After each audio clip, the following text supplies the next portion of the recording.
Today in this video, I'm going to tell you how a hot profession like interior design may not be the right profession for you. In fact, I've gone through these difficulties myself and faced these challenges multiple times. I should warn you, my facts are supported with real experiences from practicing designers and is data published by top research agencies, so don't take it easy.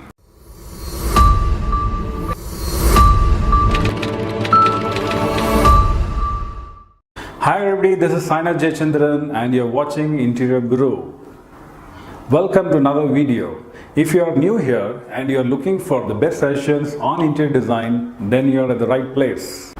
Also, please subscribe and make sure you click the bell icon which is somewhere down here and be the first to watch all our future updates. Before we jump into the disadvantages, let me first explain you the pros of this profession. Point number one, I would like to take you back 25 years and probably earlier. Some of us know how a middle class home used to look like. Our bedroom and kitchen would generally be made of cement shelves, completely open and probably little shabby.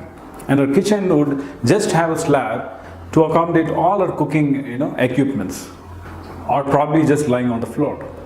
But now, no one wants to move into any house without a proper wardrobe and a decent looking kitchen.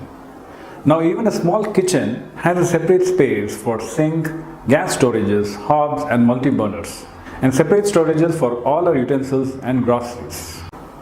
In today's economy, a lot of people are really able to afford an interior designer to fulfill their dream home, which obviously translates to more interior design jobs. In fact, CII, which is Confederation of Indian Industry Organization, has put that interior design industry is growing faster than architecture industry by almost 9% in higher segments. Point number two, there are a lot of possibilities that the interior designer can open their own freelance business and just take up any small residential project to start with. If you don't believe my words, then check out the CII report. Freelancing professionals, which is marked as unknown, is almost whooping 87%, which is more than any other industry can offer. Can you believe it? Interior freelance job provides a very flexible timing which other professionals generally don't enjoy.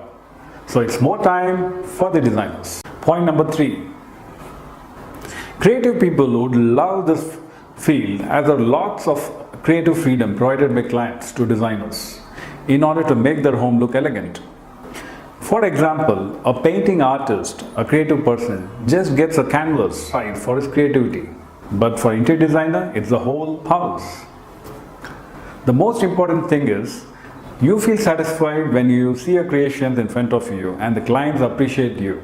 That is more satisfying than anything else. What do you think? Now let's go to the cons. Finding number one. As I mentioned, most interior designers are freelancers. So steady income is not part of the job. They might get a project where they get paid, and in other occasions it might happen they are completely out of work.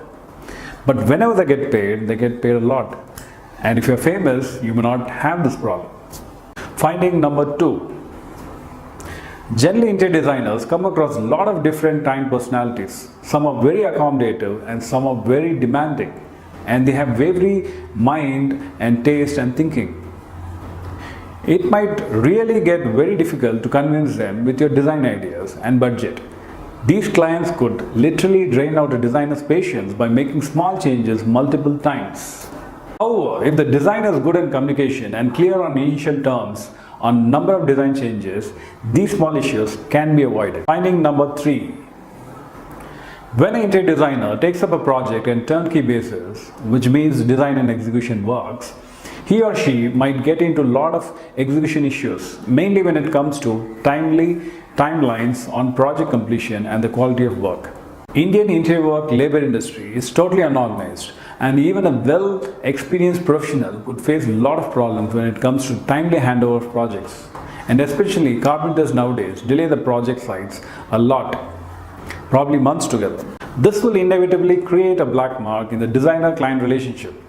But that is a way some smart designers tie up with good modular factories which can generally meet the deadline. I think I have covered most of the major pros and cons of this industry. But I would like to know if you have faced any experiences, good or bad, with interior designers lately. If so, leave your comments below I would be very happy to see your experiences.